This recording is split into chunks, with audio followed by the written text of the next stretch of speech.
Mi nombre es Marta Piñol Lloret, soy profesora en la Universidad de Barcelona y el título de mi intervención es Las representaciones cinematográficas del zombi como catalizador de las inquietudes cinematográficas de los Estados Unidos en la década de 1950. Empezaremos por plantear cuál era el contexto histórico para poder comprender aquellos recelos y anhelos que había en tiempos convulsos. Y es que aproximarnos a las representaciones cinematográficas del zombi, elaboradas por parte del cine estadounidense de la década de 1950, nos permite entrever dos de las principales preocupaciones que acuciaban a la sociedad del momento. Por una parte, el pánico ante un holocausto nuclear y por otra, el imparable avance en la carrera espacial, entendiendo el espacio como un lugar de idas y también de temidas venidas ante una posible invasión extraterrestre. De este modo, podemos afirmar que el cine de ciencia ficción de esta época refleja los temores de una época en la que se produjo una tremenda intensificación de los valores morales,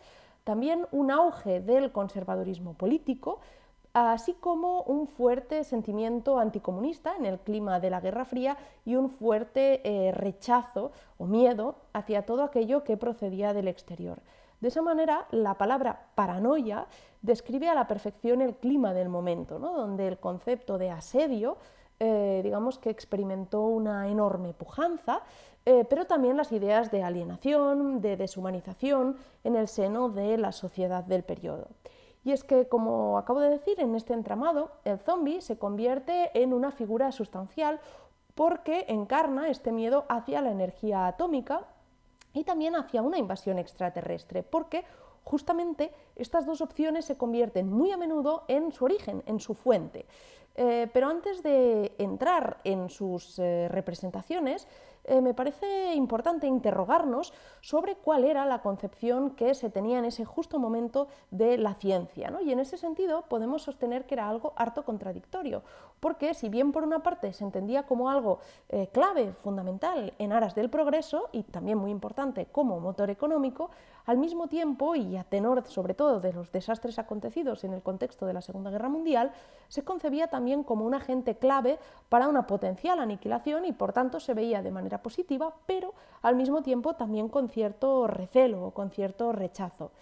Y al mismo tiempo también una figura clave del cine fantástico que encarna esta idea de los riesgos y de los peligros de la ciencia es el arquetipo, es el personaje del Mad Doctor, es decir, del científico loco, que cobrará un enorme protagonismo en esta década, aunque naturalmente, digamos, su existencia es muy anterior y pues ya lo podemos encontrar incluso previo al cine en el ámbito literario, ¿no? Pero ahora se produce un cambio importantísimo, y es que si antes lo encontrábamos ubicado en atmósferas, digamos, de gusto gótico, como por ejemplo se puede ver en la obra literaria de Frankenstein, ahora su espacio natural, su espacio prescriptivo, será un laboratorio absolutamente aséptico, ¿no? De tal manera que, mientras que el científico de la célebre novela de Mary Shelley se servía de la electricidad para revivir un cuerpo formado por la carne de los difuntos, la fuente de energía que revivirá a los zombies de los años 50 ya no serán esos antiguos, esos denostados voltios, sino los pujantes átomos, es decir, la energía atómica, ¿no? Y es que además este Mad Doctor, tradicionalmente, la razón que le movía a crear esos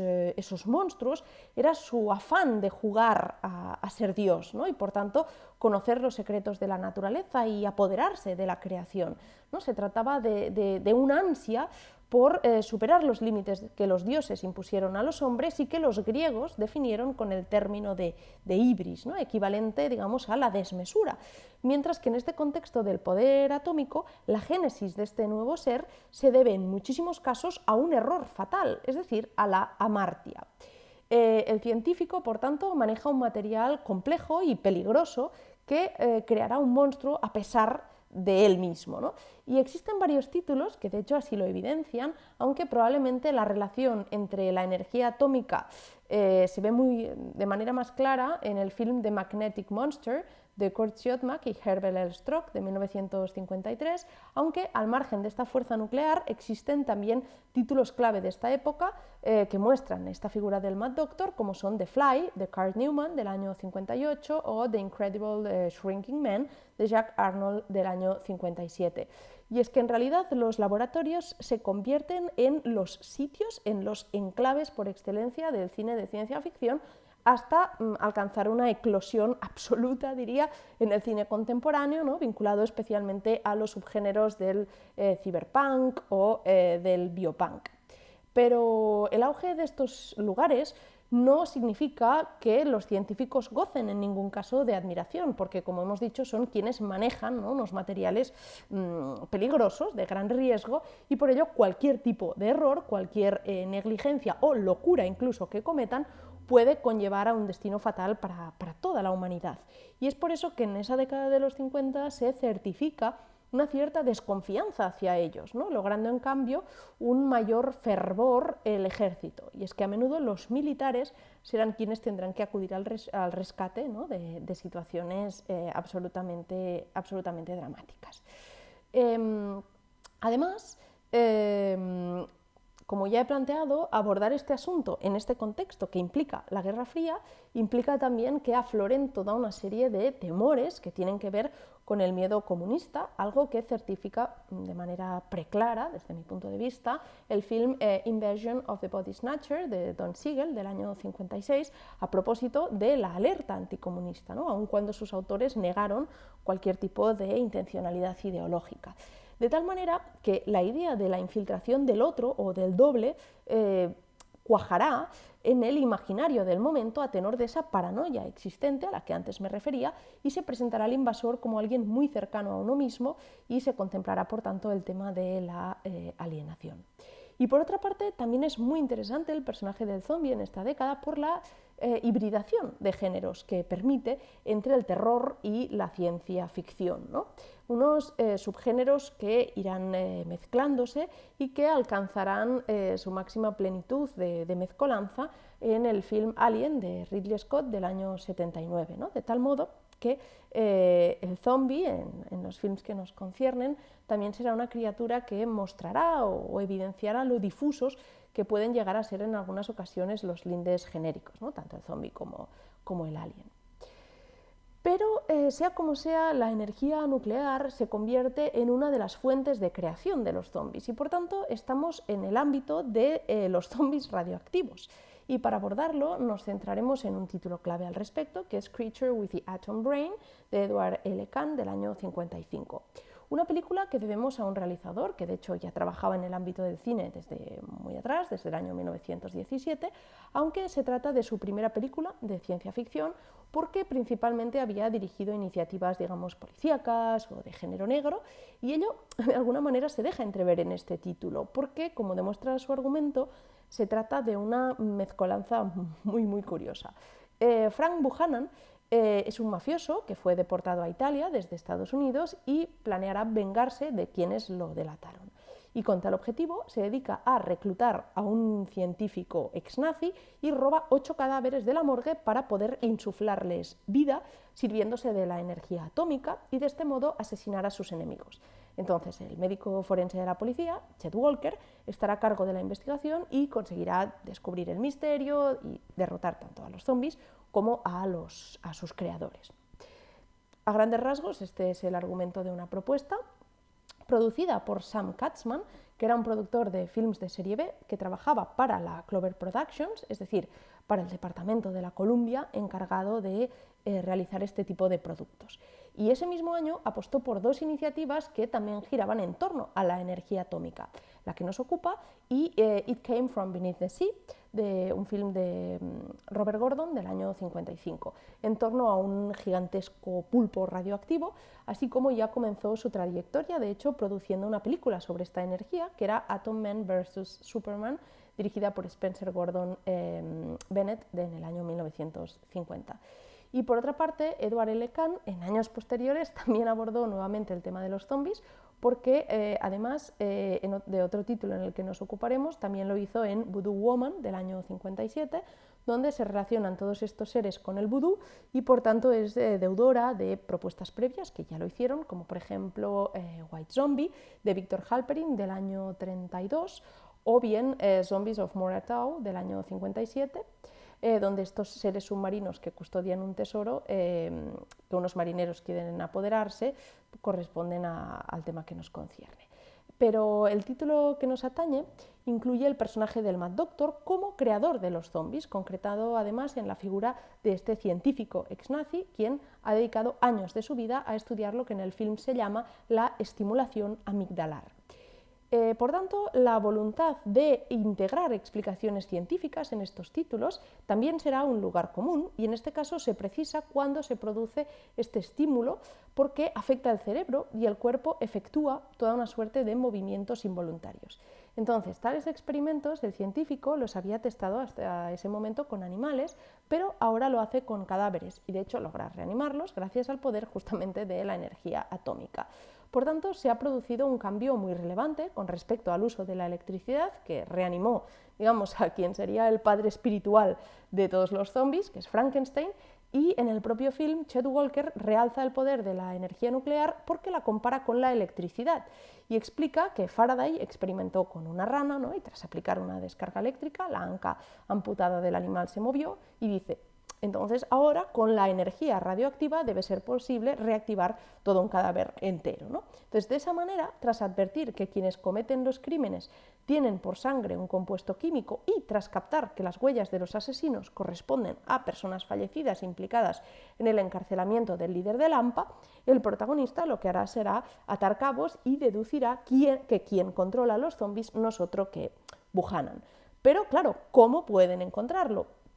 Pues mediante un contador Geiger, es decir, siguiendo el rastro de energía que dejan los zombies, podrán descubrir el paradero, ¿no?, del laboratorio donde se encuentran ocultos los antagonistas. Y es por eso que la película pone un especial cuidado en mostrar al científico y al mafioso trabajando con trajes aislantes, como podéis ver en la imagen, para evitar las consecuencias que entraña estar en contacto con esta energía. Y se presenta el dispositivo que colocan en los cerebros de los muertos para que tenga lugar esa estimulación amigdalar de raigambre atómica. Es por esa razón que los zombies aparecen con las frentes cosidas y si bien sus cuerpos pueden evidenciar, digamos, cierto desgaste, en ningún caso muestran, digamos, unas carnes putrefactas, ¿no?, a las que iconográficamente pues hemos estado acostumbrados en realizaciones más recientes, ¿no?, posteriores. Pero, por otra parte, resultan esenciales dos asuntos que nos trasladan a la voz y a la vista de los zombies, ¿no? En cuanto al primero, salvo cuando convierten en zombie a Dave, que es el ayudante del protagonista, las palabras que pronuncian estos muertos vivientes derivan de Buchanan, que es quien los controla desde el laboratorio y hablan con sus propios vocablos y con su timbre de voz. Pero, sin embargo, con Dave consiguen ir un paso más adelante y este tiene la voz que tenía en vida, ¿no? Pero mayor interés tiene todavía el uso que se hace de la vista, porque esta incide de manera clara en la, digamos, ocularización de ciertas secuencias. Y es que Buchanan y el científico tienen en su laboratorio un televisor a través del cual visualizan todo aquello que captan los ojos de los zombies, de modo que conocen todo lo que sucede desde la cámara subjetiva en la que se convierten las pupilas de estas criaturas. Y al final del film consiguen dar con el paradero del laboratorio y logran derrotar a los zombies al destruir todas las máquinas que se encuentran en este espacio, pues estos se mantienen vivos gracias a la energía y por tanto cuando el protagonista destroza a golpes los aparatos, todos ellos se desactivan tras una de las secuencias, digamos, más impactantes del film, que es la que corresponde al fotograma que podéis ver, y que es aquella en la que se produce el combate que mantienen las fuerzas del orden contra estos seres mostrados en unos planos de gran poder y son inmunes a las balas, ¿no? Por tanto, tal era su poder, digamos, que sembraron el pánico entre la población y fue el ejército, como antes anticipaba, quien debió tomar cartas en el asunto y, por tanto, los militares se convierten en un personaje clave en esta propuesta. Pero si la energía atómica era una de las fuentes para crear zombies, también estos tienen que ver con el espacio exterior y se traza una conexión muy potente, muy interesante entre estos seres y los extraterrestres. Bien, para abordar este asunto nos centraremos en dos títulos del mismo año, Invisible Invaders, de Edward L. Kahn, y Plan 9 from Outer Space, de Edward Wood Jr. El primero de ambos, sin duda, es el más interesante y contempla de nuevo la cuestión de la energía atómica, porque si los extraterrestres deciden invadir el planeta, nuestro planeta, es porque advierten que los humanos manejan la energía nuclear y que comienzan la carrera espacial. De esta manera, el argumento parte del doctor Adam Penner, quien renuncia a su cargo de jefe del programa de investigación atómica después de que un amigo suyo, el doctor Neumann, fallezca mientras experimentaba con esta energía. Entonces, los alienígenas se dan cuenta de que Penner es consciente de los riesgos de la radioactividad y por ello contactan con él, empleando el cuerpo de Neumann, porque ellos en su naturaleza son invisibles y quieren que él sea el portavoz de su mensaje, y es que la humanidad debe rendirse ante ellos. No obstante, a pesar de que Penner transmite su mensaje a Washington, no le creen y los extraterrestres siembran el pánico al reanimar cadáveres e intentar acabar con el mundo. Por ello, el doctor, junto a su ayudante, su hija y un militar, se refugian en un búnker desde el que estudian cómo poder matar, ¿no? Cómo poder eliminar a los invasores, ¿no? Y los ven a través de un televisor, como podéis ver en el fotograma. Pero más allá de las repercusiones que haya podido tener este film, porque además ha sido influyente, porque ha sido uno de los primeros en mostrar, digamos, el gran apocalipsis zombie en la pantalla, aquello que me interesa en esta intervención es centrarme en una serie de cuestiones que, desde mi punto de vista, tienen gran interés, y la primera de ellas pasa por señalar que si se produce esta invasión es a causa del manejo por parte de los seres humanos de la energía nuclear y por su interés por viajar al espacio. Dos situaciones que precisamente son las que lanzan a los extraterrestres a conectar con ellos y darles esa advertencia final, algo que por otra parte encontramos en un título, digamos, sustancial del cine de ciencia ficción, como es The Day the Earth Stood Still, de Robert Wise, del año 51. Y nos parece relevante que el film comience con el entierro de Neumann, porque la acción nos sitúa en un cementerio, ¿no? Que es un espacio, digamos, clásico en el cine de los años 30 y 40, pero bastante menos habitual en las fechas de esta década, porque el protagonismo, como digo, suele caer en laboratorios y no en espacios, digamos, más queridos por parte de la tradición gótica, ¿no? Y de hecho, tras la visita del zombie en casa de Penner, este último se propone contactar de nuevo con los alienígenas y el lugar que escoge es precisamente el cementerio, donde los reconoceremos por las marcas que dejan en el suelo, porque ellos son invisibles.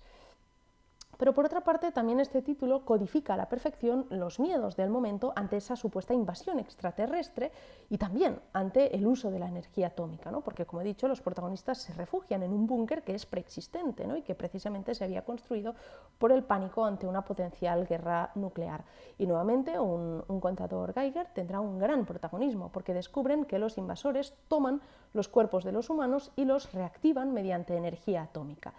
No faltan tampoco en esta película, como se puede prever, explicaciones científicas, porque tras varios experimentos y después de conseguir apresar a uno de ellos mediante acrílico líquido, descubren que el modo de derrotarles es mediante las vibraciones del sonido que afectan a sus moléculas, porque no solo les vuelven visibles, sino que les permiten acabar con ellos, ¿no? Pero a pesar de la presencia de datos científicos, también son muy interesantes las alusiones a Dios. Penner reza tras la aparición del cuerpo de Neumann para pedir que esté loco, así como más adelante también dice que sigue pensando en el mal de las armas nucleares y que solo sobrevivirán si Dios quiere. Comprendiendo entonces que las naciones lo que deben hacer es trabajar conjuntamente y olvidarse de las armas de destrucción. Y es que el mensaje del film resulta muy claro y además es algo que todavía remacha la voz en over que aparece tanto al principio como al final del film, ¿no? Y nuevamente, igual que en el caso anterior, es importante la presencia del televisor, que en este caso les permite ver desde el búnker qué es lo que acontece al exterior, aunque desde luego no queda nada claro dónde se encuentran las cámaras, así como de nuevo se ensalza, ¿no? ese rol heroico del ejército, en este caso encarnado por el Mayor Jay, que consigue el amor de la hija de Penner en el argumento del film, ¿no? Y el último título al que voy a referirme nos traslada directamente al ámbito de la serie Z, tiene, sin lugar a dudas, una calidad estética nula, pero plantea unas ideas que me resultan muy interesantes. La primera de ellas es que si se produce la invasión alienígena es porque los humanos usan armas nucleares, ¿no? De modo que en su estupidez y en sus ansias de poder están a un paso de descubrir el explosivo más poderoso de todos, que es el solaronite, que en sus manos conllevaría la destrucción del universo. Y es por esa razón que los extraterrestres, encarnados por Eros y Tana, reavivan a los muertos para poder acabar con los seres humanos, y concretamente un inspector que acaba de fallecer, una mujer interpretada por Vampira y un hombre interpretado por Bela Lugosi, aunque las imágenes que aparecen de él se deben a un metraje anterior, porque él ya había fallecido cuando se rodó el film, y toda la estética, sumada al cementerio por el que se mueven, nos sitúa desde luego en una propuesta de un gusto, digamos, bastante trasnochado a tenor de su momento de producción, ¿no? Pero resulta innovadora la película en otra cuestión, porque plantea un complot que está orquestado por parte del Pentágono para negar avistamientos de ovnis, algo sin duda muy inhabitual para un film de los años 50. Y utiliza nuevamente la imagen de un televisor para ver qué sucede en la Tierra y se alude a Dios, porque Eros les dice que lo destruirán todo al no usar la mente que éste les ha dado, ¿no? Y además sostiene que ellos también piensan en Dios, ¿no? Una idea que además aparece, digamos, reafirmada en el preámbulo y en el final del film, ¿no? Consistente en las palabras que pronuncia el vidente Criswell, amigo personal de Booth, que pretenden dar veracidad al largometraje al presentar a los espectadores su contenido como algo real. Y concluye con la siguiente frase, dice, que Dios nos ayude en el futuro. Por tanto, es una propuesta muy curiosa, porque generalmente en la ciencia ficción de esta cronología se atribuye a cualquier ser que corresponda a la otredad, digamos, una carencia absoluta de valores cristianos, ¿no? Incluso se asocian a menudo al comunismo, ¿no? Y en cambio en este caso acontece todo lo contrario, y por ello Eros dice de manera muy taxativa, ¿no pueden acaso creer que también pensemos en Dios? De tal modo que es la ciencia, por tanto, la que, si es conducida con ambiciones erróneas, puede acabar con la creación divina, ¿no? En definitiva, y para concluir, simplemente afirmar que estamos ante tres producciones, digamos, muy humildes en términos económicos, también estéticos, pero de enorme interés en tanto que reflejo de las inquietudes sociales de ese momento y que, por tanto, conjugan los principales miedos a la vez que evidencian cuál es la visión que se tenía del desarrollo, que no del progreso científico. Muchas gracias.